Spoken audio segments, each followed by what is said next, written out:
بصراحة شيء مخزي لكل أهلاوي.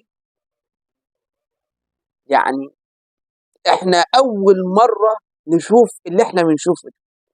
الأهلي بيجدد الشكوى بتاعته للمرة الثالثة تقريبا للجنة الأولمبية ورابطة الأندية.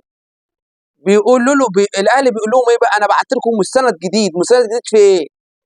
يعني أنا عاوز أعرف أنتوا كنتوا باعتين مستندات ونسيتوا تبعتوا المستند ده مثلا؟ حاجة غريبة. الأهلي بيجدد وجدد مش عارف أحدد أبدد أنا. لا، أنت زعلت جماهيرك. أنت عاوز تصلح خطأك، نزل قرار رسمي ان انت خلاص موافق على قرار اللجنه الاولمبيه، اتحاد الكوره، الرابطه. انا موافق على القرارات وموافق على الانسحاب واعتذار كامل للجماهير. ما هو اصل انا طالما اخطات اعترف بغلطي بقى، ممكن الناس تسامحني ممكن ما تسامحنيش، بس انا عملت اللي عليا. اما انا عمال اجدد هو اللجنه الاولمبيه حسمت الامر. يمكن مثلا ده طعن، ماشي يا سيدي قدمت طعن، بس قدمت ايه جديد على اللي انت قدمته قبل كده؟ ما انا يعني ما اصل هنا بقى في تلاعب بمشاعر الجماهير. انت كده بتدي للجماهير امل ان ممكن المباراه تتعاد، وهي مش هتتعاد. مش هتتعاد الا في حاله واحده بس، ان الزمالك قال انا عاوز تتعاد وانا موافق ونشيله الليله كلنا مع بعض. بس الزمالك ما صدق. الزمالك اكن واحد بص، واحد كان بيموت وراح حط له كمامه، اقول لك ايه بس، اكسجين هواء. واحد كان خلاص والاهلي لحق الزمالك، خد اتنفس، اداله النفس من اول وجديد. والله صعبان على الاهلي.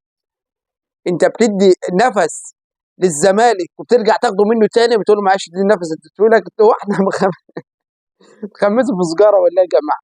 لا الموضوع الاهلي نجدد يجدد.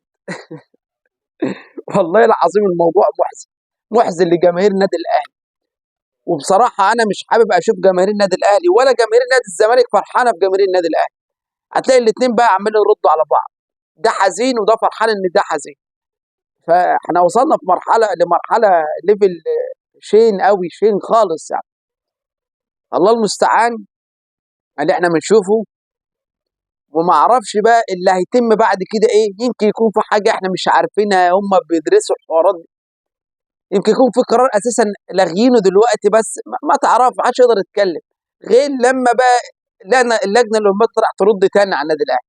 لو ردت على النادي الاهلي بالنفي وان هم خلاص الامر انتهى، هيبقى شكل الاهلي وحش وحش قوي.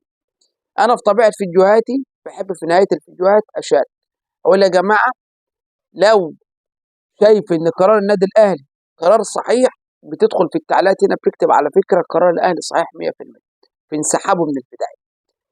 ولو شايف ان قرار الاهلي غير مش مدروس، قرارهم بالانسحاب من البدايه مش مدروس وغير صحيح، بتكتب لي في التعليقات والله يا عم عمر القرار ده ولا مدروس ولا محسوب.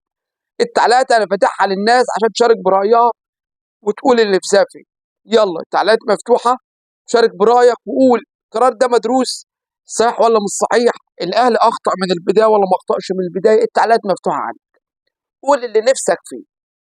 يلا اسيبكم بقى للتعليقات. وعلى فكره الاهلي بيقدم الشكوى النهارده 30 مارس 2025، يوم وقفه عيد الفطر المبارك. الشكوى الثانيه الثالثه الرابعه مش متذكر، شكاوي كتير قوي بصراحه.